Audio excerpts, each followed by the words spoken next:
Yo, what up, y'all? It's your boy Rob coming back at you once again with another video. So before we get started, you already know what to do. If you're not subscribed to the channel, make sure you hit the bell icon twice. Smash the like button, share this video out to all of your followers, and let's get it cracking. All right. So what we have today is an article from SF Gates, and this article talks about Biden returning to South Carolina to show his determination to win back black voters in 2024. All right. So why is he doing this? He's doing this because there has been an increasing trend, and rightfully so, of black people abandoning the Democrat Party. The reason why black people are abandoning the Democrat Party is because of things like the new black media. Shout out to the people involved in the new black media who have been delivering information to many black people that has demonstrated to them that neither one of these political parties has ever done anything to directly benefit you or to recompense you for your circumstance here in the United States. A very, very valid reason to abandon people who have consistently over the decades said that they are going to address these issues to no avail. People have been voting for and supporting Democrats forever. Here's my question for you guys. What have they done?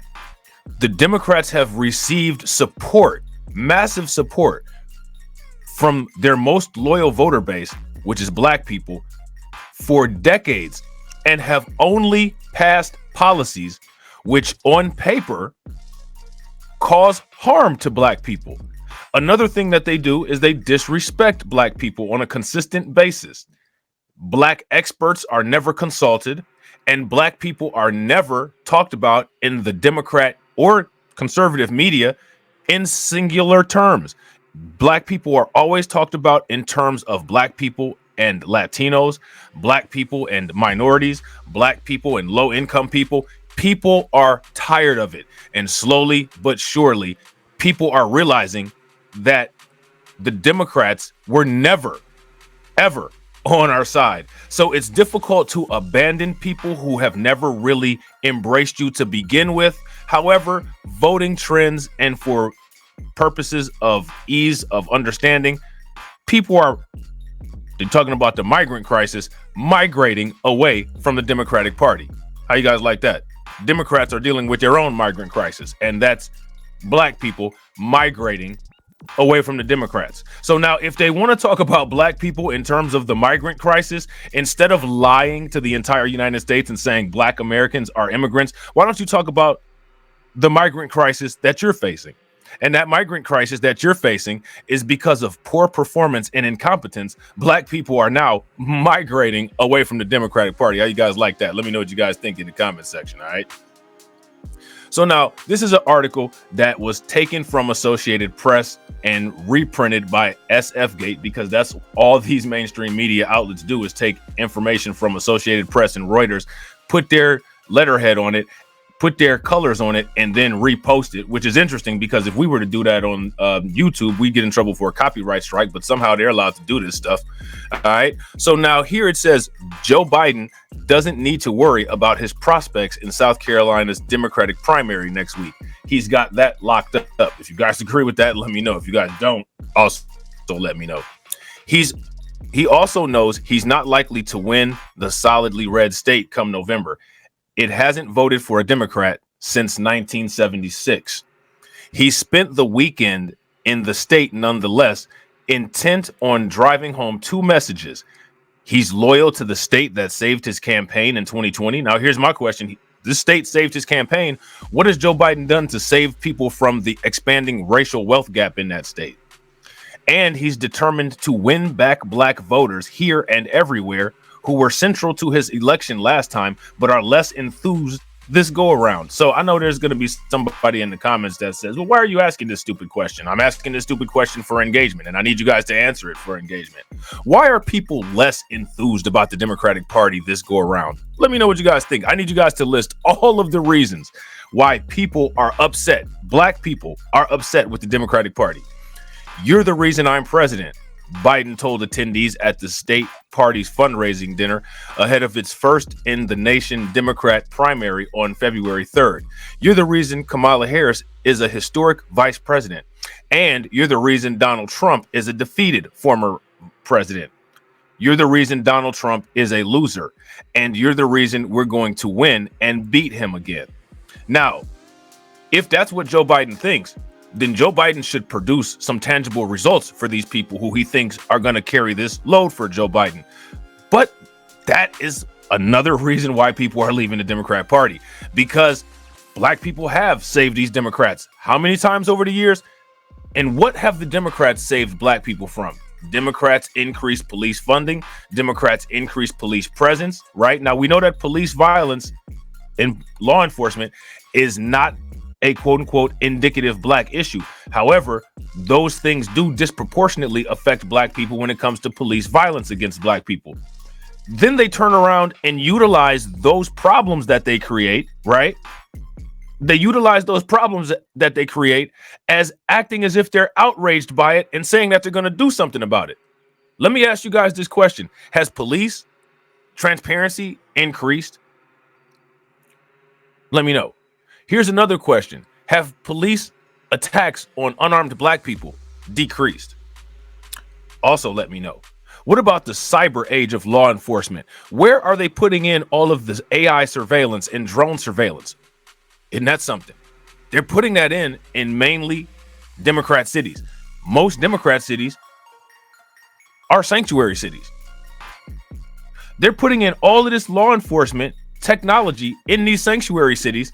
And guess who's immune from the law in sanctuary cities? I need you guys to help me out with that one in the comment section. Biden received raved applause and chants of 4 more years, and hopefully that meant 4 more years of not being in the White House, from attendees at the dinner as he criticized his predecessor's policies and highlighted his efforts to support Black Americans. Now, do we need to remind people about what Joe Biden said to the legacy civil rights people on the leaked Zoom phone call? What Joe Biden said to those people was that there's nothing that he can do to help black people, something that is probably one of the reasons why he chose Kamala Harris as his running mate as vice president, because she said the same thing. And he basically said everything that you all get is contingent on what Latino people get, which is interesting because even if you're trying to sell a trickle down benefit, let me ask you guys this question. How many Latino people has the Biden administration allowed in through the southern border of the United States? What trickle down benefit have black people gotten from that? Are there black people who own all of these migrant shelters making that $90 million like what Brandon Johnson is paying favorite healthcare in Chicago? I highly doubt it, but you guys can fact check me and let me know in the comment section. He was set to spend Sunday in the state where politics and faith are intertwined at a political event at St. John's Baptist Church. Deputy campaign manager Quentin Fulks said of the primary that Biden's team was working to blow this out of the water by running up the score against long shot challengers. The Biden campaign also wants to learn lessons about activating black voters. Here's an idea. Do something for us. Here's an idea. Fix the racial wealth gap. Here's an idea. Prioritize us. Here's an idea. Reparations for foundational black Americans. Ahead of an expected 2024 rematch with GOP frontrunner Donald Trump. Now, here's the issue. If you look at a report that came out from the New York Post, what it says is that all GOP candidates right now, and that would be Trump, DeSantis, and Nikki Haley, all are polling higher than Joe Biden, which means that Joe Biden is in a lot of trouble. Biden also reiterated his willingness to take extreme measures to curtail immigration on the U.S.-Mexico border as lawmakers continue talks on reform of the country's immigration policies, saying that he would shut down the border right now if such a bill were to pass. Biden is going in a full 360-degree circle on this, and he's not going to do anything about it. But Joe Biden has a history of doing this. Somehow Joe Biden is the quote-unquote liberal president for the blacks, when back in the day he was referring to black men as super criminals and predators and creating things like the 94 crime bill. Make it make sense. Calling border security one of the most important issues that we're facing. to the Biden administration, border security is so important that how many times has his border czar, who's Kamala Harris, by the way, even mentioned anything about the southern border or even gone down there? Biden said a bipartisan bill would give him the emergency authorization to shut down the border until it could get back under control, noting that it would fund additional border security agents, immigration judges, and asylum officers. If that bill were law today, I'd shut the border down right now and fix it quickly, he said. There's nothing stopping him from enforcing the laws that are on the books right now. Now, here's the question. Why would you wait your entire presidency to deal with this when the border crisis has been going on long before you got into office? All of a sudden, this became an issue. If Joe Biden has that low of situational awareness where all of a sudden in January of 2024, he woke up one morning and decided that he needs to do something about the border crisis, what does that tell you about how he reacts to issues that are facing the country? Question, is that the kind of person that you want running the country? Well, look at what's been going on for the last 4 years. How has that gone? Saturday was the first time Biden shared a stage with Representative Dean Phillips, a long shot challenger for the Democratic nomination, who called on the president, 81, to step aside for a younger generation of leaders to take on Trump. The numbers do not say things are looking good, Phillips said of Biden's poll numbers, at times struggling to hold the attention of the crowd, many of whom were holding Biden campaign signs ahead of the president's appearance. My invitation to President Biden is to pass the torch, Phillips said, struggling to hold the attention of the crowd, many of whom were holding Biden campaign signs ahead of the president's appearance. Phillips repeatedly asked the audience to quiet down and listen to him. All right. So now I've seen this Dean Phillips individual, and he said some pretty interesting things. All right. Now, I don't know, too much about him, but from what I've seen, one of the things that I think is better about him than Joe Biden is that he can complete sentences and he can stand upright. The bar is pretty low when it comes to Democrat prospective presidential candidates. Now, if you guys would like me to cover Dean Phillips and so you guys can see what it is he's talking about and what it is that he's selling, let me know in the comment section. Make sure that you guys follow me on my other social media, join the Discord, make sure that you guys shoot plenty of information that you come across about Dean Phillips. I will definitely research it and we will put it out there and let people do as they do. He told the Associated Press he did not interact with Biden at the event, saying of Biden's staff, "No, I don't think they want him to see me."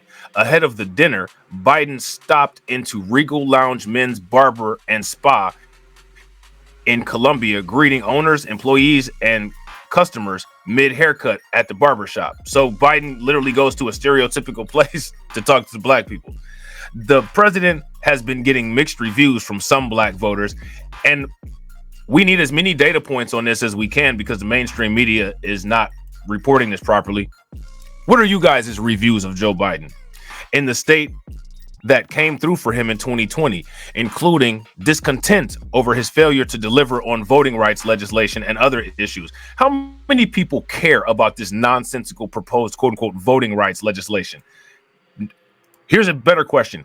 How many of you all feel that your voting rights are in danger? The only reason why our quote unquote voting rights are in danger is because we have literally no honest political representation from either political party, the right or the left. That is the only issue that we have with voting. As far as voting rights, everybody who's able-bodied and willing can get up and vote.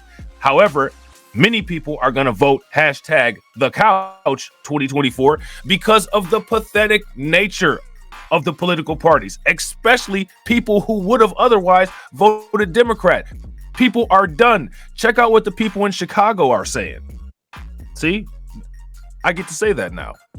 Last year, at the outset of Biden's re-election bid, conflicting views among the same South Carolina Democratic voters whose support had been so crucial to his nomination provided an early warning sign of the challenges he faces as he tries to revive his diverse winning coalition from 2020. Overall, just 50% of black adults said they approved of Biden in a December poll by the Associated Press NORC Center for Public Affairs. So Biden's approval rating with black adults is down to 50%, ladies and gentlemen. That is compared with 86% in July of 2021, a shift that is generating concerns about the president's re-election prospects. AP Votecast, an extensive national survey of the electorate, also found that support for Republican candidates ticked up slightly among black voters during the 2022 midterm election, although black voters overwhelmingly supported Democrats. And shout out to those people for voting for their interests. The Biden campaign is running TV ads in South Carolina highlighting Biden initiatives that it hopes will boost enthusiasm among black voters. The enthusiasm would be there if Biden had delivered. But let me tell you something. Biden is like an Amazon delivery person that just drives past your house and doesn't ever drop off the box. On his first day in office, with a country in crisis, Biden got to work for us, the ad states. Did he? Let me ask you guys this question. On the first day, he got to work for us? What executive order did Biden put into place the first day in office that worked for us? Let me know. Oh, he cut black child poverty in half, more money for black entrepreneurs, millions of good paying jobs, and he lowered the cost of prescription drugs. All of these things are things that are not specific to black people, and they help every single person. Now, what I need you guys to do is, do you recall how they said that there's no way that they can provide any legislation specific to black people because that would just, that would be against the 14th Amendment? I need you guys to let me know in the comment section every group specific piece of legislation that Biden put into place during his 4 years. The campaign is spending more than $270,000 on ads through the primary, according to tracking data. Now, if Biden had been a good quality candidate and had just made it where things were great for us, they probably wouldn't even have to spend $270. People would have seen such a great outcome that they would automatically be going to the polls. The Democratic National Committee also launched a six-figure ad campaign across South Carolina and Nevada, which is next on the Democratic primary calendar, to boost enthusiasm for Biden among Black and Latino voters. So as you guys can see, despite the fact that this article is supposed to be addressing Black voters, they just can't do it. They just can't do it. And First Lady Jill Biden was in the state on Friday evening to rally voters.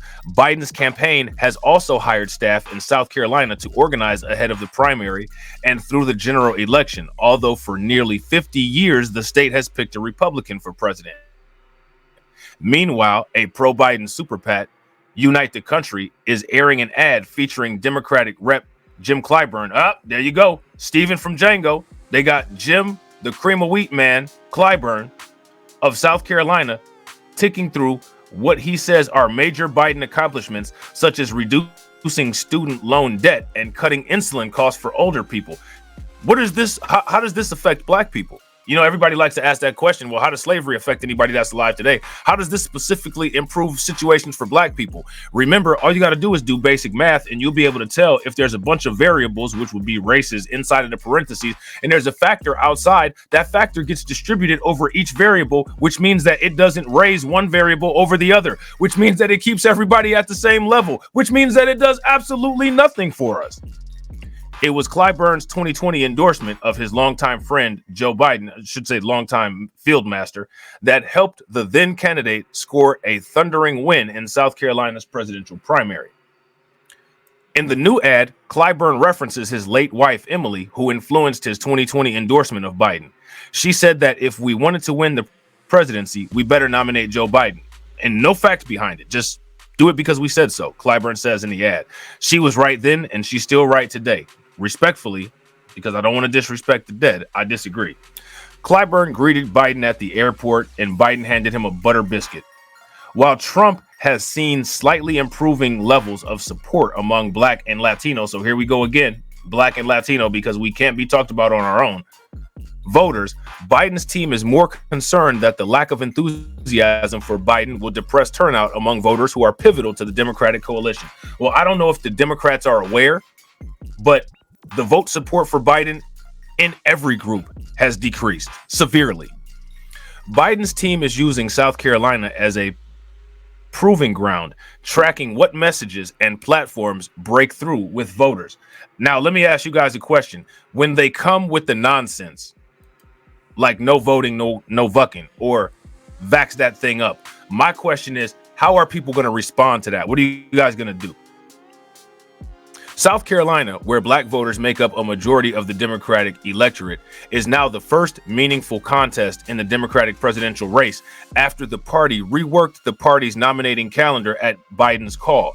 Leading off with Iowa and New Hampshire had long drawn criticism because the states are less diverse than the rest of the country. It's important for us to show up and show out, said Shivani Dahea, who is 22. A fellow with the state Democratic Party from Rock Hill, asked about the import of Biden performing well with South Carolina's non-white Democratic voters. So now they just have blanketed it into non-white, which is the same as quote unquote people of color. I think being first in the nation, we've set the example so that other states can look at us and say, look at them.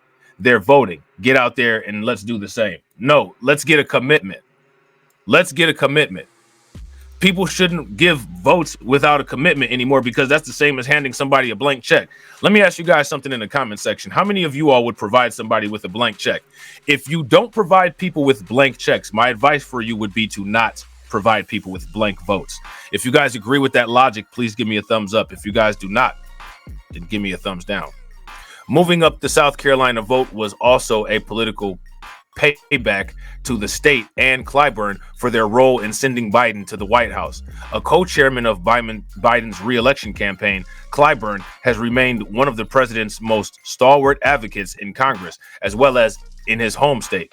Frequently, he reminds people of the same message he delivered in his 2020 endorsement. We know Joe, and Joe knows us. Yeah, and knowing Joe, should you give him your vote? Biden's decision to campaign in the state helps solidify South Carolina's place as the first in the nation primary moving forward, said Biden campaign communications director Michael Tyler. Now, let me ask you guys a question. How much do you all care about the primary being in South Carolina? If that's something that just, makes you want to run out and vote for Biden, let me know. It also provides Biden an opportunity to re-engage with black voters who have connections that extend well beyond South Carolina. So this is a campaign on campaign pandering event for Joe Biden. Obviously, the diaspora is strong. Familial ties are strong with other key swing states in the area like Georgia and North Carolina, Tyler said. This is Biden's second trip to South Carolina this month. He spoke earlier in the month at the pulpit of Mother Emanuel AME Church in Charleston, where 9 black parishioners were shot to death in 2015 by a white stranger they had invited to join their Bible study. Man, they invited the leader into the Bible study. Let me ask you guys a question. What have people learned from that? I remember back in the day when it was popular for people's parents to tell them, don't talk to strangers.